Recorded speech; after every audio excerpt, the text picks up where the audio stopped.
Shalom dan selamat pagi saudaraku yang dikasihi Tuhan Yesus Kristus. Pagi ini kita mengucap syukur atas pemeliharaan dan penyertaan Tuhan yang sempurna di dalam hidup kita. Mari kita berdoa. Bapa, dalam nama Tuhan Yesus Kristus kami bersyukur untuk berkat kemurahan-Mu pada pagi hari ini. Tuhan Yesus, terima kasih buat hari yang baru di mana kami masih diberi kesempatan untuk menghirup udara yang segar. Dan kalau sebentar kami mau mendengar pesan-pesan firman-Mu yang Kau sampaikan, kiranya Roh Kudus memberi pengertian yang baru agar kami dapat mengerti dan melakukan firman-Mu. Hanya di dalam nama Yesus Kristus kami berdoa. Amin. Tema renungan kita pagi ini adalah memberitakan kebenaran. Firman Tuhan diambil dari Yeremia 7 ayat 24-27. Demikian firman Tuhan. Tetapi mereka tidak mau mendengarkan dan tidak mau memberi perhatian, melainkan mereka mengikuti rancangan-rancangan dan kedegilan hatinya yang jahat, dan mereka memperlihatkan belakangnya dan bukan mukanya.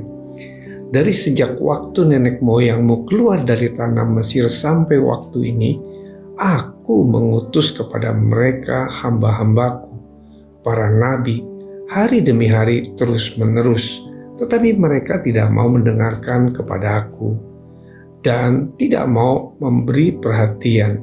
Bahkan mereka menegarkan tengkuknya, berbuat lebih jahat daripada nenek moyang mereka. Sekalipun engkau mengatakan kepada mereka segala perkara ini, mereka tidak akan mendengarkan perkataanmu. Dan sekalipun engkau berseru kepada mereka, mereka tidak akan menjawab engkau.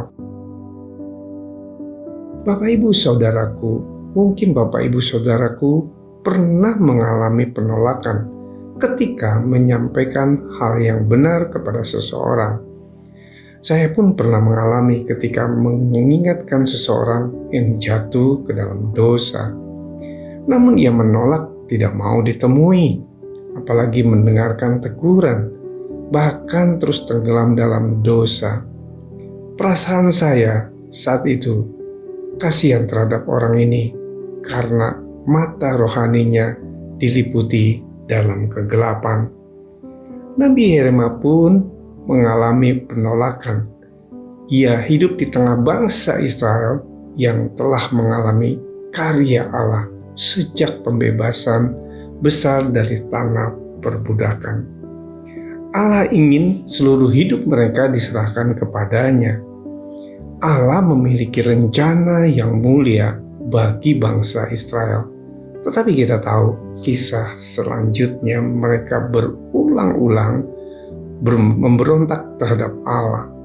Israel sama sekali tidak takut kepada Allah, pemilik hidup mereka. Yeremia pun menghadapi kenyataan pahit. Segala tegurannya sia-sia, tidak didengar oleh mereka. Mungkin kita bertanya, lalu untuk apa Yeremia menyuarakan kebenaran? Terlihatlah bahwa tugas utama Yeremia adalah menyatakan murka Allah atas Israel, menelanjangi segala kebobrokan hidup mereka. Memang sulit sekali, tetapi tegurannya tetap harus dinyatakan agar mereka dapat sadar dan bertobat. Saudaraku, bagaimana sikap hati kita sebagai pelayan Tuhan dan alat Tuhan saat menyuarakan kebenaran? Pertanyaan, bagaimana sikap kita?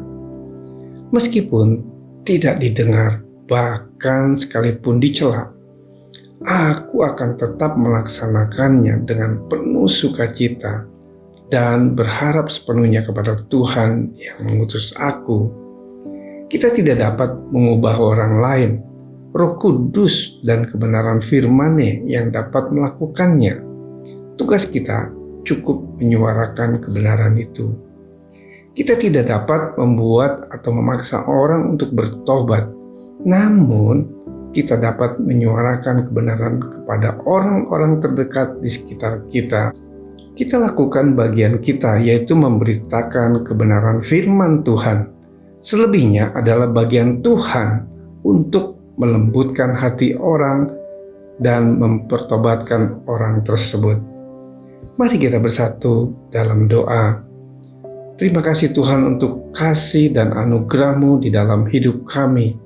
Tuhan Yesus, ubahlah hati kami agar memiliki hati hamba yang melayani dan tetap melaksanakan perintah-Mu untuk menyampaikan kebaikan-Mu dengan penuh sukacita.